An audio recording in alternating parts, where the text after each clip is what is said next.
quand on est sur des mémoires cellulaires, les mémoires sont gardées dans une petite partie du cerveau qui est la partie limbique et qui n'est absolument pas accessible par le cognitif, c'est-à-dire par la compréhension. Donc quand on se met dans le mental, qu'on se réfugie dans le mental et qu'on cherche des réponses à ce qu'on est en train de vivre, quelque part on se sépare de notre corps et on se sépare de l'information et quelque part on la rigidifie. On la cristallise jusqu'à ce qu'elle soit reconnue.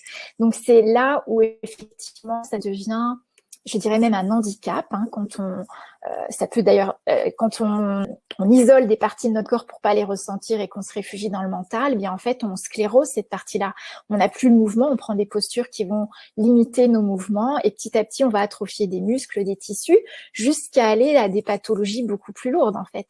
Quand on a une pathologie qu'on dit lourde, ça a mis des années avant de s'installer.